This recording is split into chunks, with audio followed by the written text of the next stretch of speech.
Hi guys, welcome back to my channel. If this is your first time stopping by, my name is Ella and I'm a content creator based in Nigeria, and I am also a medical student. So for today's video, again, by the title you can already tell, I'm going to be giving you guys a breakdown of what medical school is like in Nigeria. If you're someone that wants to get into medical school here in Nigeria, or you are just interested in gaining this knowledge, then keep on watching. Don't forget to like, share, comment and subscribe. And then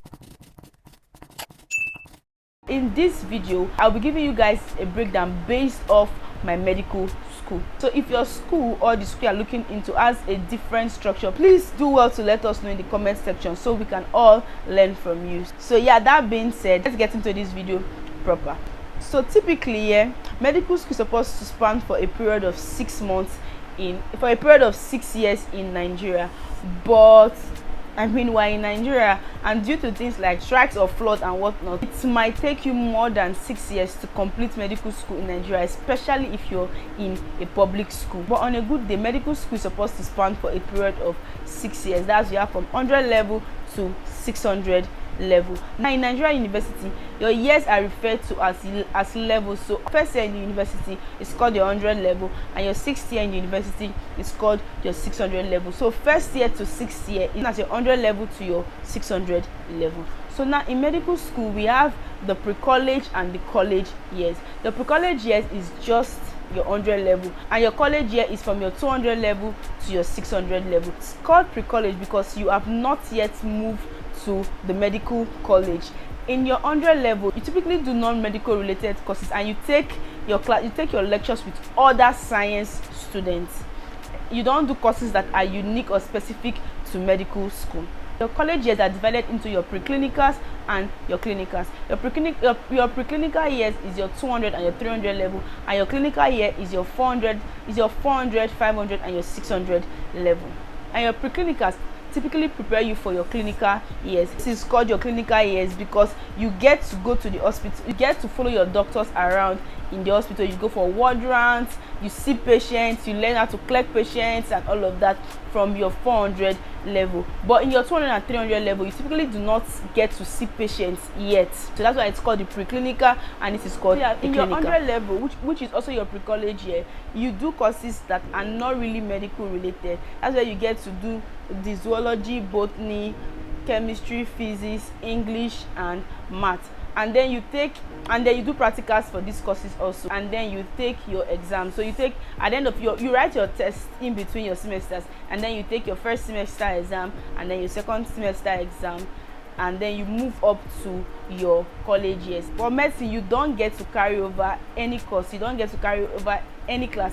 There is nothing like carryovers in medical school. So you have to pass all of the courses in your 100 level for you to move up to your college years. In fact, the entire medical school, you don't get to carry any of the courses over. You don't get to carry any course from a previous year to the next year. You have to pass every single course in a particular year for you to move up to the next year. So yeah, you pass all of the courses in your 100 level, and then you move up to your 200 level, which is your college years. Once you get to the medical college, you no longer have semesters. It's just a stretch of years. Your entire 200 level is just a complete stretch. You don't have semesters anymore, and there are no semester breaks. So when you're coming to medical school for a particular year, you know that you are going to be in school till you write your professional exam for that year.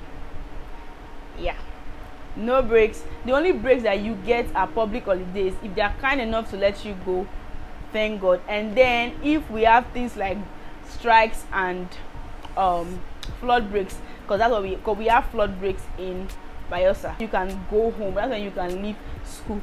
Now coming into your college years, like I said earlier, your college years are divided into your preclinical and your clinical years. So your preclinical is your 200 level and your 300 level. And now 200 level and 300 level, they are kind of, should I say, meshed together.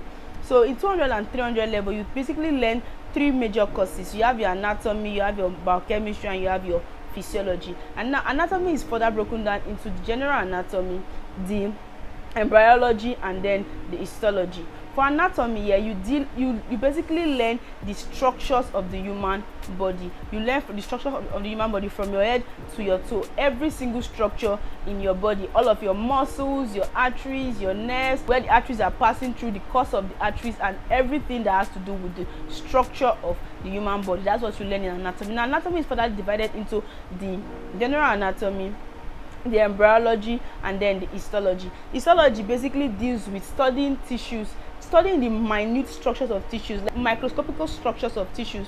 That's where you get to learn about the epithelial linings and whatnot. And then for embryology, you basically learn about the development of an embryo, how the various structures are developed from when you were a fetus, from when you were in your mother's womb. In 200 level in general anatomy, you get to learn the upper and lower limbs, the thorax, abdomen, pelvis, and perineum. In my school, we like to call it TAP. In your 300 level, you learn head and neck and neuroanatomy. That's it for anatomy. And then moving on to physiology. Physiology basically deals with learning how the entire body works. So now in anatomy, you've learned the structures. In physiology, you get to learn how your body is working. Like you get to learn about the digestive system, circulatory system, how each and every system in your body functions. That's basically what you learn in physiology. And then for biochemistry, you basically learn the chemical components of your body. You learn how your body is working chemically. That's what you learn for biochemistry. And then for the practicals in anatomy, you basically deal with cadavers. You dissect cadavers.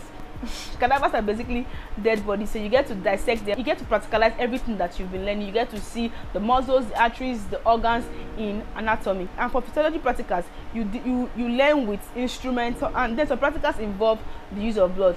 And then for biochemistry, you basically learn with chemicals. And now moving on to how the exam system works in 200 and 300 level. Yeah, so after every course you write an in-course CA. That is to say, after you learn upper and lower limbs, you write a CA on upper and lower limbs. So that's how it works. And then these CAs that you write make up for 30% of your total mark, and then you go into MB. MB accounts for 70% of your mark. So 30 plus 70, that gives you 100, right? So all of the CAs that you write for anatomy, physiology, and biochemistry, they account for 30% each. MB is 70%. And at the end of the day, you need 50 marks to pass on to the next level. So now in my school, at the end of 300 level, you take your first professional exam, which is the first MB you ever write in medical school, is at the end of 300 level. And now when you sit for that exam, you are required to pass all three to move on to the next level. They are required to have at least 50%, and 50% is the pass mark. They are required to pass all three to move on to the next level. Now if you sit for that exam and then you pass one out of three, you get to resit the other two. So let's say you pass anatomy and you fail physiology and biochemistry, you get to resit physiology and biochemistry. Now if you resit physiology and biochemistry and then you pass both, you move on to 400 level. If you fail either one, you'll have to repeat your 300 level and then retake the exam. If you fail after repeating, you are advised to withdraw out of medical school. And then moving on to 400 level, like I said, clinical year starts from 400 level year. So after your after passing your MB in your 300 level and you move to 400 level, when you get introduced into the clinical system, you go for your posting rotations here. And for posting, you do intro to medicine, intro to surgery, medicine 1 and medicine 2 posting. So posting works that you have classes and then you move on to the clinic, you move on to the hospital, you do ward rounds, you follow your consultants. Basically you just follow your consultant. You're more or less like an apprentice at this point.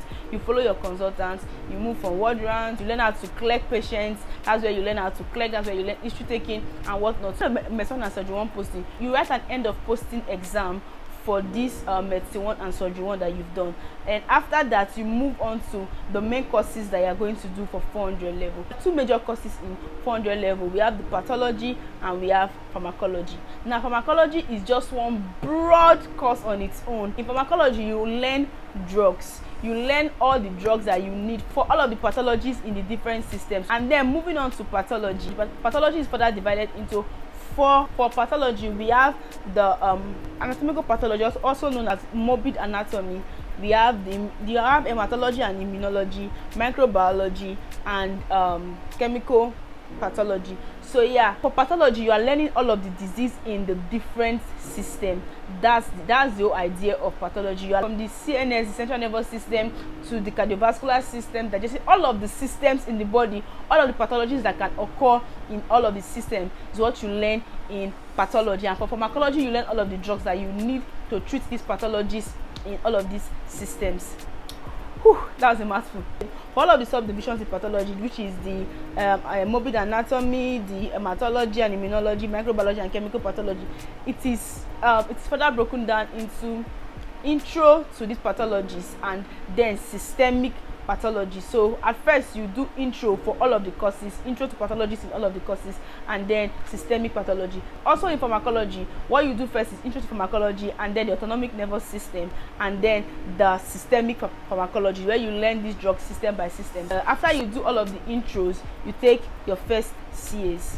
And then after you learn all of the systemic disorders and drugs, you take your second CA. So basically, yeah, in 400 level you take 2 CAs per course, which will also account for 30%. Then your MB, which is the second professional exam you're writing in medical school, is also 70%, like that of 300 level. Your professional exam system is similar to that of your 300 level. So for like I said earlier, the CAs account for 30%, and then the MB itself is 70%, and what you need is 50%, but 50% is a pass.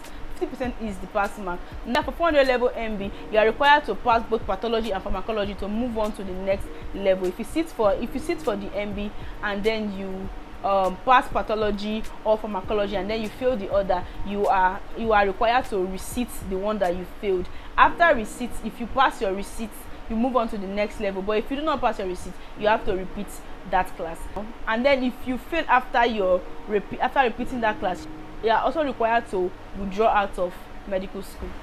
So now moving on to 500 level. 500 level is what we call the immunity class. So now once you get to 500 level, you can no longer fail out of medical school. The worst that can happen is that you keep repeating the 500 level, but you are not advised to withdraw. Nobody's asking you to withdraw. Nobody's asking you to leave medical school from 500 level. So for 500 level, you do a series of postings, a series of postings that will make up for your 600 level.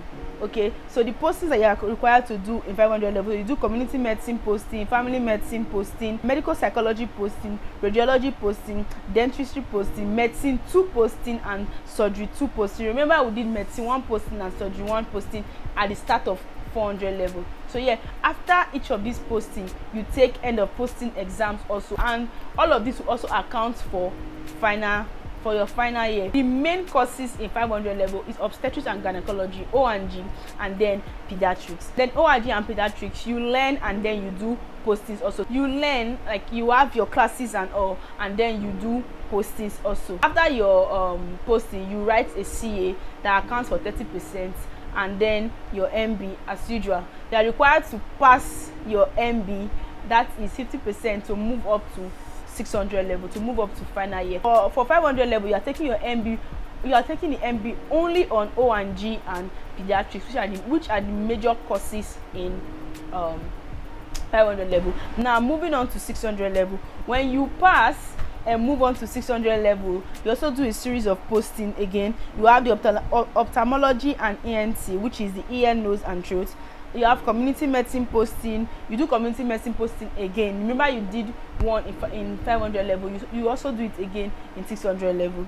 You do community medicine posting, you do psychiatry posting, you do family medicine posting, you do medicine 3 and surgery 3. So medicine 1, surgery 1 at the start of 400 level, medicine 2, surgery 2, 500 level, then medicine 3, surgery 3, 600 level, and then you do those postings.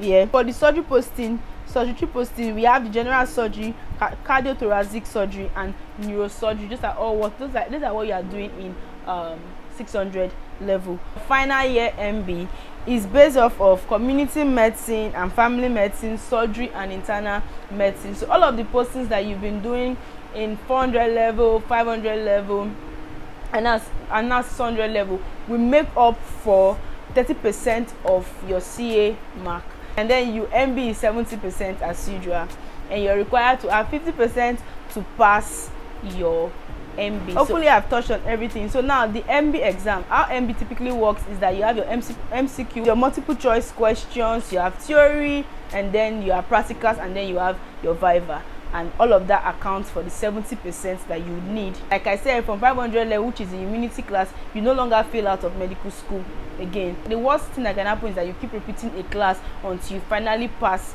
that level. And so yeah, that being said, that brings us to the end of this video. If you have any questions, feel free to ask them in the comment section. If your school is different, like I said, please do let us know in the comment section also, so that we can learn. Let us know your school and what's different in your school. So that brings us to the end of this video. I hope that you enjoyed watching. Don't forget to give this video a thumbs up if you enjoyed watching. Don't forget to like, share, comment, and subscribe. I'll see you guys in my next video. Love and light. Bye.